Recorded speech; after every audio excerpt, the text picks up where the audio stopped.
السلام علیکم ورحمۃ اللہ وبرکاتہ مائی ڈیئر برادرز اینڈ سسٹرز. آج کا اہم سوال یہ ہے کہ کیا المسیح الدجال کے آنے کا وقت آ گیا ہے یا نہیں. ایک بات ہمارے لیے سمجھنا یہاں ضروری ہے کہ جو بھی کوئی واقعات ہوتے ہیں وہ اپنی نشانیاں، اپنے سائنز جو ہیں وہ پہلے سے دکھانا شروع کر دیتے ہیں. جیسے بارش کے آنے سے پہلے ہی بادل اکٹھے ہو جاتے ہیں، ہمیں اس بات کے بارے میں آگاہ کر رہے ہوتے ہیں کہ بارش، آندھی، طوفان آنے والا ہے. بالکل اسی طرح سے دجال کے آنے سے پہلے بھی کچھ ایسی نشانیاں ہیں جو کہ نبی کریم صلی اللہ علیہ وسلم نے اپنی احادیث مبارکہ میں جن کا ذکر کیا کہ وہ اس کے آنے سے پہلے آئیں گی. صحیح بخاری کی ایک حدیث میں نبی کریم صلی اللہ علیہ وسلم نے یہ بات ارشاد فرمائی کہ آخری زمانے میں ایک ایسا ٹائم آئے گا جب ایک شخص جو ہے وہ قبر کے آگے سے گزرے گا اور خواہش کرے گا کہ کاش کہ میں اس جگہ پر ہوتا. ایک اور حدیث میں یہ بات سامنے آئی کہ ایک وقت ایسا آئے گا towards the end of times جب جو سچ بولنے والے ہیں ان کو لوگ جھوٹا کہنا شروع کر دیں گے اور جھوٹوں کو سچ بولنے والا سمجھا جائے گا. اس کا اندازہ آپ خود ہی لگا سکتے ہیں کہ آج جو لوگ بھی میڈیا پر آ رہے ہیں، جو لوگ بھی اپنے اپنے اوپینینز کو سامنے لے کے آ رہے ہیں، اکثر و بیشتر وہ لوگ ہیں جن کا نہ تو دین سے کوئی تعلق واسطہ ہے اور اکثر وہ باتیں کہتے ہیں جس میں کوئی صداقت نہیں ہوتی. ہمارا اپنا وقت جو ہے وہ دین حق سے زیادہ، اللہ کی کتاب سے زیادہ ان سورسز پہ لگتا ہے جس میں اکثر اوقات فالس نیوز اور فالس انفارمیشن ہوتی ہے. خود ہی اندازہ لگا لیں کہ ہم لوگ یوٹیوب کو دن میں کتنا ٹائم دیتے ہیں اور اللہ کی کتاب جو کہ حق ہے اس کو کتنا ٹائم دیتے ہیں. المسیح دجال کے بارے میں جب ہم بات کرتے ہیں تو اس کے بارے میں نبی کریم صلی اللہ علیہ وسلم نے بہت وضاحت سے بیان کیا کہ وہ اصل میں ہے کیا. سب سے پہلی بات تو یہ کہ وہ ایک انسان ہے. ہاں، اس کے پاس بہت ساری سپر پاورز آپ کہہ سکتے ہیں، لیکن ہے وہ انسان ہی. صحیح بخاری کی ایک حدیث ہے جس میں نبی کریم صلی اللہ علیہ وسلم نے بے شمار سائنز گنوائے ہیں towards the end of time دجال کے آنے سے پہلے. اس میں سے ایک یہ ہے کہ دو بڑے گروہ جو ہیں جن کا آپس میں مذہب بھی ایک ہی ہے وہ آپس میں لڑ پڑیں گے. اس کے علاوہ یہ کہ تقریباً 30 کے لگ بھگ جھوٹے نبی یا جھوٹے دجال جو ہیں وہ آپ کے سامنے آئیں گے. دینی علم جو ہے وہ اٹھا لیا جائے گا، زلزلے آنا شروع ہو جائیں گے، وقت جو ہے بہت جلدی سے گزرنا شروع ہو جائے گا. اس کے علاوہ الفتن، بہت سارے فتنے جو ہیں ہمیں گھیر لیں گے. اس کے علاوہ قتل و غارت میں اضافہ ہو جائے گا، مال و دولت میں اضافہ ہو جائے گا اور لوگ جو ہے وہ ایک دوسرے کے ساتھ کمپٹیشن کریں گے اونچی اونچی عمارتوں کی تعمیر میں.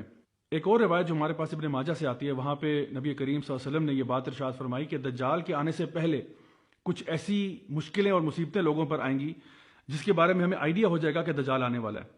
دجال کے آنے سے 3 سال پہلے بارشیں جو ہیں وہ 1/3 کم ہو جائیں گی.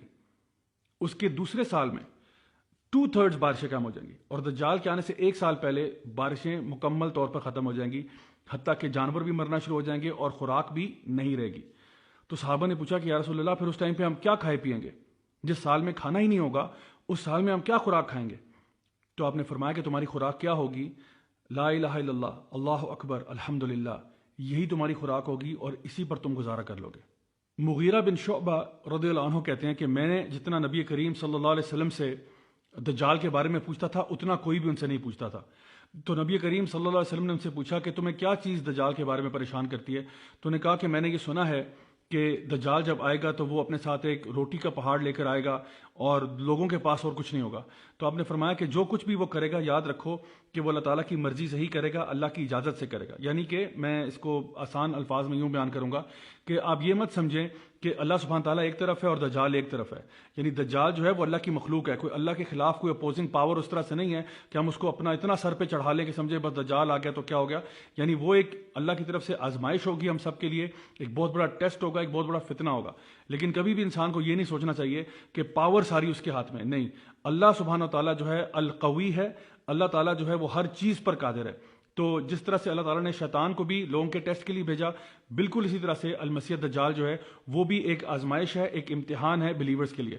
اور ایسا امتحان ہے جس کے بارے میں نبی کریم صلی اللہ علیہ وسلم ارشاد فرماتے ہیں کہ کوئی نبی ایسا نہیں گزرا سوائے اس کے کہ اس نے اپنی قوم کو المسیح دجال کے فتنے کے بارے میں نہ بتایا ہو.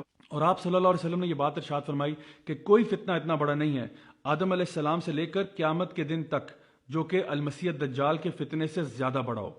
جہاں تک المسیح دجال کی ڈسکرپشن کی بات آتی ہے تو اس کی کمپلیکشن جو ہے وہ فیئرش کمپلیکشن ہے، ریڈش کہہ لیں آپ کی، اس کی سکن ٹون ہے. اس کے علاوہ یہ کہ اس کی جو بلڈ ہے وہ بہت بڑی اور ایک بلکی فزیک ہے. اس کے ماتھے کے اوپر کافہ را لکھا ہوگا جو کہ تمام مومنین جو ہیں پڑھ سکیں گے، چاہے وہ پڑھے لکھے ہوں یا ان پڑھ ہوں. دجال کی کوئی اولاد نہیں ہوگی، وہ مکہ اور مدینہ میں داخل نہیں ہو پائے گا. اور اگر ہم احادیث کا جائزہ لیں تو بات یوں سمجھ میں آتی ہے کہ لگتا ایسے ہے واللہ عالم کہ دجال جو ہے وہ ٹیکنالوجی کا بڑا ماسٹر ہوگا، کیونکہ آتا ہے کہ وہ زمین سے سارے خزانے نکال پائے گا اور وہ بہت تیزی سے ہوا کی سپیڈ سے ٹریول کیا کرے گا، اور یہ بھی کہ وہ ایک شخص کے والدین کو لگے گا ایسے کہ دوبارہ زندہ کر دیا، لیکن اصل میں وہ اس کے والدین نہیں ہوں گے، کیونکہ ہم یہ بات جانتے ہیں کہ جو ایک دفعہ مر گیا وہ واپس نہیں آ سکتا، بلکہ یہ دجال جو ہے یہ شیطانوں کی مدد لے گا، شیاطین جو جن میں سے ہیں ان کی مدد لے گا کہ وہ اس کے پیرنٹس کا روپ دھار کر آئیں اور اس کو کنونس کرنے کی کوشش کریں کہ تمہیں دجال کی عبادت کرنی چاہیے۔ دجال کا مطلب ہی جھوٹا ہے، امپوسٹر، لائر، ڈیسیور، وہ جو لوگوں کو دھوکہ دینے والا، فریب دینے والا۔ تو وہ ظاہر تو یوں ہی کرے گا کہ وہ انسانوں کی مدد کے لیے آیا، لیکن اصل میں وہ لوگوں کے لیے بہت بڑا فتنہ ہوگا۔ صحیح مسلم کی ایک حدیث میں یہ بات ہمارے سامنے آتی ہے کہ تمیم الداری جو صحابی رسول تھے انہوں نے جا کر دجال سے ایکچولی ملاقات کی اور اس نے کچھ باتیں بتائیں اپنے آنے سے پہلے کی۔ ایک اس نے بتایا کہ سی آف گیلیلی جو ہے وہ ڈرائی ہو جائے گی، دوسرا اس نے بتایا کہ اسپرنگ آف زغر جو ہے وہ بھی ڈرائی ہو جائے گا، اور تیسرا اس نے یہ کہا کہ جو ڈیٹ پام ٹریز ہیں یعنی جو بیسان کے جو کھجور کے درخت ہیں وہ بھی پھل دینا چھوڑ دیں گے۔ آج جتنی میری ریسرچ ہے اس کے مطابق یہ تقریباً ساری چیزیں ہوتی نظر آ رہی ہیں۔ اسپرنگ آف زغر مجھے نہیں معلوم اب کہاں پر ہے، کیونکہ جتنا بھی اس کے بارے میں آپ سرچ کریں مجھے تو انفارمیشن نہیں مل پائی، شاید وہ چشمہ ختم ہو چکا ہے۔ جہاں تک سی آف گیلیلی کی یا لیک ٹائبیریس کی بات ہے، اس کا پانی کانسٹنٹلی ڈپلیٹ کرتا چلا جا رہا ہے۔ اور رہی بات ڈیٹ پام ٹریز آف بیسان کی، تو اس کے بارے میں بھی کچھ ریسرچ پیپرز اویلیبل ہیں کہ وہاں پہ جو ٹری پاپولیشن ہے کتنی بری طرح سے وہ افیکٹ ہو رہی ہے، بیکاز لوگ اس کو کاٹ رہے ہیں اور اس میں کچھ انفیکشن ڈیولپ ہو رہی ہے۔ نبی کریم صلی اللہ علیہ وسلم نے یہ بات بھی ارشاد فرمائی کہ جب دجال آئے گا تو وہ شام اور بابل کے بیچ میں سے آئے گا، یعنی کہ جو پریزنٹ ڈے سیریا جارڈن کا ایریا ہے وہ اور عراق کے بیچ میں سے جو ایک بیلٹ بنتی ہے وہاں سے کہیں سے وہ نمودار ہوگا جب فرسٹ ٹائم وہ دنیا میں آئے گا۔ آخر میں یہ کہ دجال کا خاتمہ جو ہے وہ عیسیٰ علیہ السلام کے ہاتھوں ہوگا۔ عیسیٰ علیہ السلام کو جب دجال دیکھے گا تو لٹرلی وہ پگھل جائے گا۔ حدیث میں جو الفاظ آتے ہیں وہ یہ ہے کہ اس طرح پگھل جائے گا جیسے نمک پانی میں گھل جاتا ہے، اس طرح سے دجال پگھل جائے گا، کیونکہ اس کے سامنے اللہ تعالیٰ کا ایک نبی اور رسول آ چکا ہے، اور جو جھوٹے کا جھوٹ اور فریب ہے وہ اب اس کے آگے ختم ہو جائے گا۔ Now my dear brothers and sisters, آپ یہ ساری باتیں سننے کے بعد سوچ رہے ہوں گے کہ تو کیا اس کا مطلب ہے کہ دجال آنے والا ہے، کیا اس کا وقت آ چکا ہے؟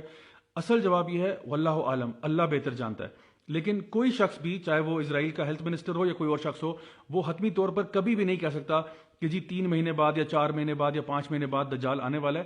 اللہ سبحانہ تعالیٰ ہی بہتر جانتے ہیں کہ کب آئے گا، لیکن جب وہ آئے گا بہت بڑا فتنہ ہوگا، بہت بڑا فتنہ ہوگا۔ تو ہمارے لیے کرنے والے کام کیا ہیں، ان پہ بات کرتے ہیں۔ تو دجال کے فتنے سے اپنے آپ کو محفوظ رکھنے کے لیے سب سے پہلے تو نبی کریم صلی اللہ علیہ وسلم نے ہمیں ایک دعا سکھائی ہے جو تھوڑی سی سلائٹ ویریشن کے ساتھ مختلف کتابوں میں پائی جاتی ہے۔ وہ دعا کیا ہے؟ اللہم انی اعوذ بک من عذاب جہنم ومن عذاب القبر ومن فتنۃ المحیا والممات ومن شر فتنۃ المسیح الدجال۔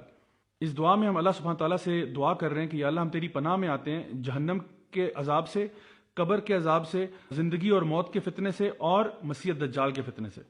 یہ وہ دعا ہے جو کہ نبی کریم صلی اللہ علیہ وسلم نے اپنے صحابہ کو یوں سکھائی جیسے ان کو سورہ فاتحہ سکھائی تھی، اور صحابہ کرام رضی اللہ عنہم اجمعین جو ہیں وہ اس دعا کو ہر نماز میں پڑھتے تشہد کے اندر۔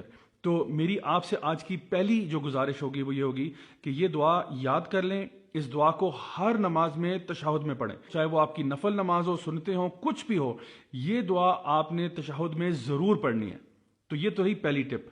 دوسری چیز جو آج کی میں آپ کو بتاؤں گا وہ یہ ہے کہ سورہ الکہف ہمیں ہر جمعے کو پڑھنا چاہیے۔ آج چونکہ الحمدللہ جمعے کا دن ہے تو اس لیے جمعے کے دن یعنی جمعرات کے ٹائم سے لے کے مغرب سے لے کے جمعے کی مغرب تک آپ سورہ الکہف کی پوری طور پہ تلاوت کریں۔ انشاءاللہ اس کے بارے میں کیا آتا ہے کہ یہ ایک ہفتے سے لے کے دوسرے ہفتے تک، یعنی ایک جمعے سے دوسرے جمعے تک انشاءاللہ آپ کی رہنمائی کرتی ہے، آپ کے لیے ایک لائٹ بن جاتی ہے، آپ کے لیے ایک نور بن جاتی ہے، اور انشاءاللہ آپ کو یہ فتنہ آف مسیح الدجال سے بھی دور رکھے گی انشاءاللہ۔ آج کی تیسری اور آخری بات یہ ہے کہ سورہ الکہف کی جو پہلی 10 آیات ہیں ان کو اچھی طرح سے یاد کر لیں، ان کو حفظ کر لیں۔ یہ اس لیے کیونکہ نبی کریم صلی اللہ علیہ وسلم نے اس کے بارے میں بھی ہمیں رہنمائی فرمائی ہماری، چاہے پہلی 10 آیتیں کر لیں یا آخری 10 کر لیں یا دونوں کر لیں تو زیادہ اچھی بات ہے۔ اور خاص طور پر سورہ الکہف جو ہے اس کو